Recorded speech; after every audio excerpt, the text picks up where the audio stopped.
Well, hi, everybody, and welcome back to the show. Ray Wood here for Real Estate Funnels and Top Agents Playbook. Today, I'm with Levi Rodgers from the Levi Rodgers Group in San Antonio, Texas. Levi has a very interesting story to tell. We're going to get into that in a moment. Levi, thank you for joining us on the show. How are you doing? I'm doing great, sir. I appreciate you reaching out and asking us to be involved, and excited to share my story and experiences with your listeners. And I'm ready to go. Let's do it. Awesome. Okay. Well, I think being ready is in your nature, and I want to dip into that a little bit because you have quite the story. And firstly, your military story, and I want to thank you for your service. Thank you. Your history as a Special Forces Green Beret, you started fairly humbly in the military. Can you give us a little bit of background as to what led to you being in that elite force? Absolutely. So I appreciate it. What's interesting is that I started out, joined the Army, mostly out of necessity. I joined the Army because I didn't have a college fund. I didn't grow up in a socioeconomic environment that really promoted, going to college, or there's no money for it. So I raised my right hand and just went on to get a skill and join the military and return back to California with a skill and a college fund. And when I joined the Army, I fell in love with the Army. I fell in love with the people, the community, just everything I had to offer. And on my first deployment, I was deployed to Bosnia. I was 19 years old, and I saw these guys that were getting out of a vehicle, and they were just looked really cool. They had beards and sunglasses, and their guns were really neat looking. And I asked my squad leader, I said, "Who are those guys?" He said, "They're Green Berets." I was like, "What's a Green Beret?" And he said, "Well, they're special forces." I'm like, "Well, what's that?" And I was a heavy equipment operator. I knew nothing, and so this is pre-Google, right? So I went to the career counselor, got a pamphlet, read about the Green Berets, and raised my hand again. And from that point on, it's just been nonstop. And so that was my first introduction, and fortunate to have been selected and went through the process and able to stay on an operational team for the rest of my career. Yeah. Well, and I've done a little bit of homework to save you going all through it, but your exit from the Army was after quite a catastrophic event, where you were, I think, left the only survivor. And I guess as traumatic as something like that is, it's history now, I know. But did it feel like when you recovered, it kind of prepared you for anything? Did you feel like, how did you feel coming out of that? So I had significant physical wounds, shattered almost everything in my body, my arms, legs, neck, everything is pretty bad.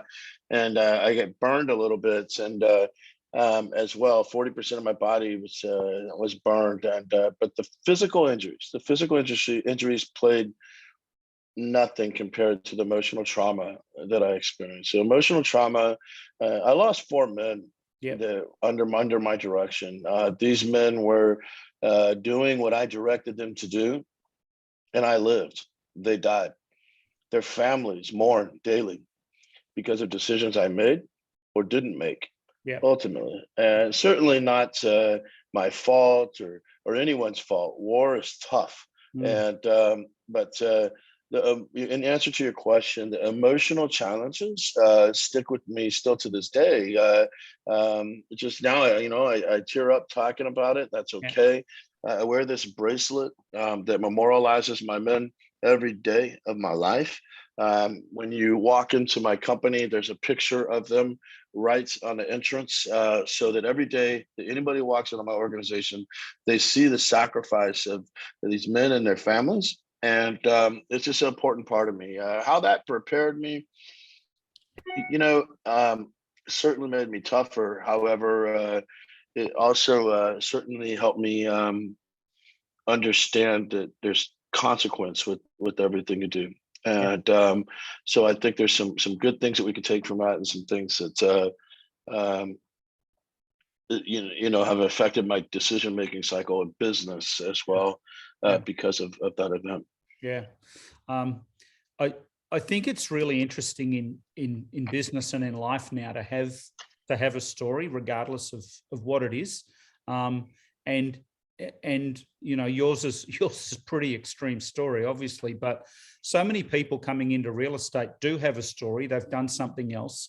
And sometimes it prepares them for what lies ahead. And I don't know, I'm sure you'd agree that real estate is not the easiest vocation in the world, and a lot of people who come into it don't kind of understand that right at the start. So it's interesting when they start. So and then there's that realization of what's going on. And I know a lot of new people in real estate listen to the show and get value from that, because it's, it can get dark and difficult at times.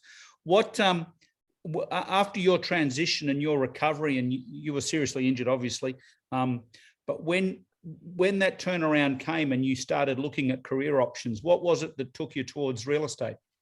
Oh wow, this is I could do an hour just on this, but I'll You got condense the it. floor. Okay, all right. Well, we'll, as long as you'll allow us to. So part of my transition, it was tough. I started looking for work. Started thinking I was qualified for jobs that the civilian world really didn't think I was qualified. I was exiting service as just this man that I jumped out of planes. I shot bad guys. I had a lot of badges. I've been to a lot of military schools, and I had a tremendous amount of responsibility and service. But my knowledge, skills, and abilities I had in service didn't quite parlay with what I was looking for in the civilian world. So I got hit with what I deemed as failure. I kept looking for executive type jobs, and just like, hey, sorry, sorry, if I even got a response, right? And so, well, bills started mounting up in the process. Time doesn't stop just because, the route you're taking. So a friend of mine said, hey, Levi, why don't you sell that house that you have out in North Carolina? But see, when I was wounded, we went ahead and rented that house out because I just couldn't afford to carry two mortgages or rents. And so, so we had tenants in it. It was going okay. And I said, let me call that real estate agent that originally sold the house to me. So I found him online. His name is Gary Langdon. I'll never forget this man as long as I live. I called Gary on the phone and I said, hey, Gary, it's Levi Rodgers. How you doing? Immediately, this man remembered me, which shocked me.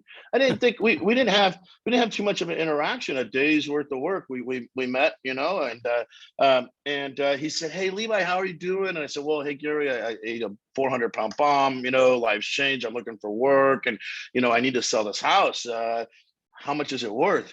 He's like, did you do everything I told you to do? I'm like, yeah, why?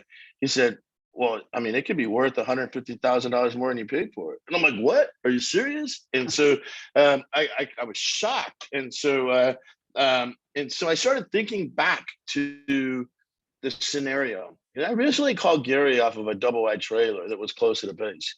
And Gary said, son, this is going to go down in value, not up. And I said, well, what do we do? He took me to the house we ended up buying. He gave me a list of things that I needed to do to set the conditions so that it would be a good real estate decision. Yep. I was 21 years old when I bought the house. And so that instance and that 30 seconds of honesty that Gary Langdon gave me in the front yard of a double wide trailer, changed my entire life. Yeah. Ended up making like 150 grand off the sale of this home. Yeah. And I said, you know what? I'm in San Antonio. I'm surrounded by military. I don't have a job. I went to my friend and your friend Google how to become a real estate agent. And I decided from that moment on that I was going to do what Gary did for me for the military and veteran population and for the people I serve. And so that's what got me into real estate, was one amazing real estate agent, living by their ethics and doing the right thing. Changed my whole life. Wow. And you've had the opportunity to incorporate that philosophy into your business by helping returned soldiers and veterans with their real estate investment, because a lot of people just don't know what to do. I mean, they honestly do not know what to do. Where do they buy? What do they buy? How do they structure it? So you're helping people through that process. Absolutely. And what's neat about it is is I've got about 150 other people on my team right now that have all decided to embody that same code of ethics, work ethic, guidance, and it's truly powerful. And we're not just serving military and veterans now. It started out that way, Yeah. you know. Yeah. But we're serving anybody that has that dream to make a smart real estate decision and win, and it's really cool. I just have really cool. Yeah. Do you have veterans on your team that you work with? Yes, sir. We're about 55% military spouse in my company. Wow. But one of the things that I've learned is that at first I used to think that nobody can help a veteran better than a veteran. I used to think that way. That was my veteran mindset. But then I've learned that there's so many amazing real estate professionals out there that they have the desire to help the segment of population as well. And we have realized and learned that you don't have to have served to help those that have.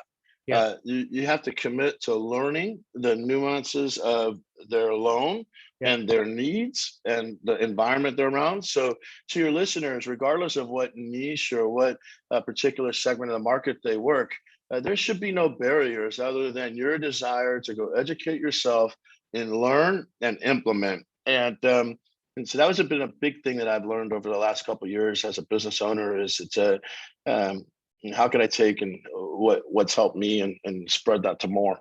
Yeah. So. It's interesting, isn't it? Because like your own story, you joined the military because it sounds to me, and I'm not putting words in your mouth, but you were a little lost at the time. You were in your late teens. You didn't know what you wanted. Yep. You probably didn't have a lot of direction, like a lot of people. And then you embarked on this career. Is there any and look at you now, you're doing 50 million a month in your business in turnover. I mean, it's phenomenally successful business. Is there any training or assistance while you're working as a soldier as to what might happen post-career? Well, are you talking about systematically, like the military, or just like when things that I took? When you were in the special forces or when you were in the army, is there any discussion or is there any kind of formal training as, okay, one day you're not going to be a soldier, you're going to be back in civilian land. What are you going to do? Is there any kind of direction or guidance around that? Well, when I was in, not really, but now one of the things that's great about the military is that we take a lot of things that we learn and implement, new things. And so now there's all kinds of programs out there to support the soldiers and their families with the transition. I like to say that the transition should start at enlistment. Like the family that's enlisting in the military, let's say the soldier enlists, that their spouse and their kids are along the ride with them. And so they need to be preparing for post-service the day that they agree and raise their right hand to start service. And so but there's certainly, although there was no organized training throughout my career to prepare me for specifically for civilian life, there are absolutely many things that have absolutely contributed to the success. The Army values, loyalty, duty, respect, selfless service, honor, right? These values apply in business, and so showing up at the right time, in the right place, the right uniform. These are things that work in business. If you show up late every day, your boss isn't going to like that. And so if you show up late to a client, not going to like that. Being prepared, having a plan. These are all things that are really important in the civilian world as well, just different environments. Yeah. It's a different world now in real estate. The things have changed, obviously, since COVID. We had the sugar rush of the pandemic when things went crazy and things are starting to return to normal. We've got the double-digit inflation just about, I think, in the Western world as we know it. How are you finding your market and the challenges? What's going on at the moment in San Antonio? So in San Antonio, things are starting to change. Usually we'll see a much larger effect, let's say far West Coast California, far East Coast New York. San Antonio is pretty insulated. Even after the crash in '08, San Antonio did a lot better than some of the other places in the country that got hit pretty hard. One of the things that's neat about San Antonio is we're a very, very large military, government, and medical-based economy. So in San Antonio, that segment of our economy, tends to survive pretty well through some of the challenges that may be like focus on the tech sector or things of this that nature. So now we just had this discussion with my team this morning. We are seeing things change, double the median home value and above. Median home value around 330 and below in San Antonio. That hasn't changed. There's still a ton of attraction to that segment of the market. However, we're starting to see things change at the very beginning. Like the market's still really good, but we're starting to see the $600,000-$700,000 homes in San Antonio slow down a little bit and stay on the market a little bit more. Okay, interesting. Thanks for that. Just interested to get, because there seems to be a threshold with the average price, and the crazy prices, there's not demand there, or even the inventory as well. What are you talking with your team about at the moment when it comes to lead generation? We mentioned before I press record that there's been some changes internally with Zillow and who are a big influencer in the US market in most of the states, I think, with their iBuyer program and stuff like that. But what are you guys doing for lead generation, and how are you making the phone ring? So we have a tremendous relationship with Zillow. We also have great relationships with other lead aggregators such as HomeLight, and we have a significant Google pay-per-click and Facebook presence. However, the big thing that I'm coaching right now is that while we're out there doing these activities, our agents need to be telling the story. You mentioned stories earlier, right? There's so many people out there that have great stories, but the difference is they just don't tell them. Yeah. So you got to take action. And so, whether it's Facebook or Instagram or within your personal sphere of influence, you have to show and demonstrate to those that already trust you, like that, hey, you're out there operating, you're out there in the mix. Hey, here's me, selfie. I'm at the house showing a house today at 3:00. Oh man, hey, Bob's out there again every Saturday. I see Bob out there showing with houses, and you have to remove that barrier so that when the people that already know you, love you, trust you, like you, have a real estate question or real estate problem, that they know it's okay to come to you. And social media is a great way for people to do that. And in terms of lead generation and appointment setting, I think that the days of creating leads, a lot of people really know how to do that. A lot of people can create an internet click very easily and inexpensively. It's what you do with it and creating that appointment. And so I've focused very heavily on my ISA team, my inside sales associates. They are here 7 days a week from 8 a.m. to 9 p.m. nurturing, mixing up the pot, sending out messages, and having real estate conversations to create that appointment for our agents. And so that's what I say that we're doing differently.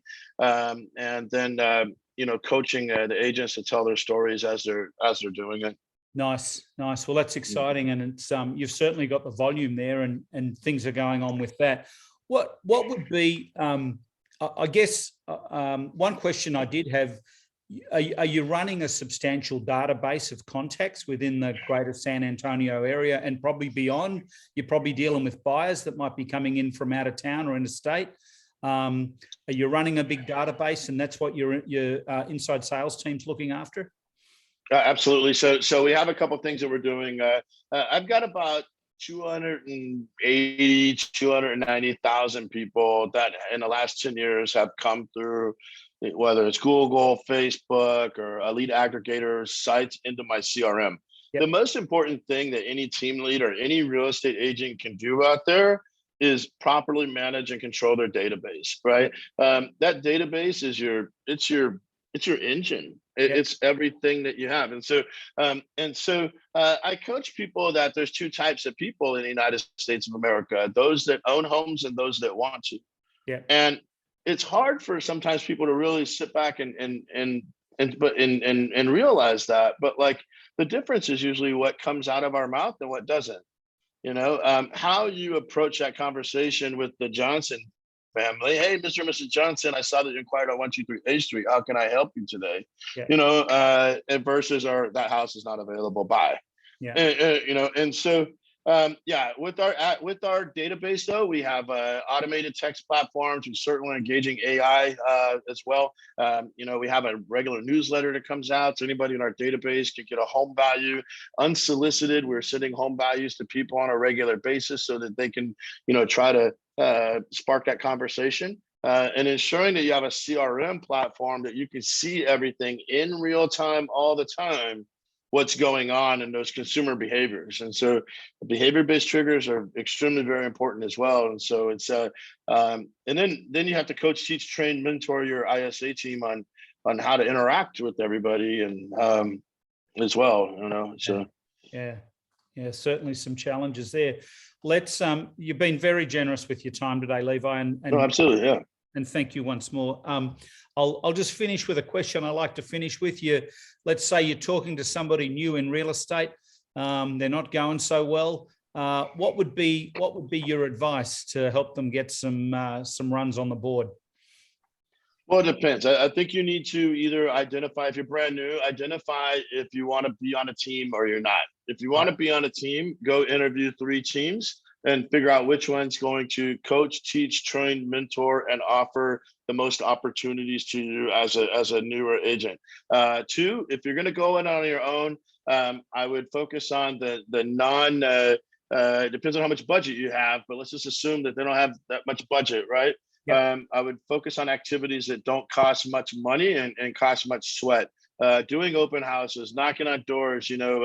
One of the things I used to do when I was a young real estate agent, I would do what's called a choose your next neighbor campaign. I would do an open house for somebody in the office, and then I would print flyers and I would go knock on every door in that neighborhood and invite them to the open house to talk with me. And surprisingly, I started out thinking that was a strategy to get more buyers and get the house sold, but it turned into more listings because I was impressing the sellers, the potential sellers, that, hey, I'm out there grinding. And so pick a neighborhood or 2, just be hyper focused, double down on that neighborhood, put in the work, and don't make decisions month to month. Make decisions quarter or biannually. Sometimes people drop really good lead generating activities too early. If you want to look for homeowners, pick a neighborhood and knock on a door, talk to people. I think that's fabulous advice, and thank you for sharing. Well, been great to catch up. If you're looking to connect with Levi, it's Rodgers with a D, Rodgers, first name Levi, Levi, and it's the Levi Rodgers Group from San Antonio, Texas. Thank you, sir. It's been a blast. No, absolutely. You have a wonderful day. Thank you so much. Okay. Thanks, Levi.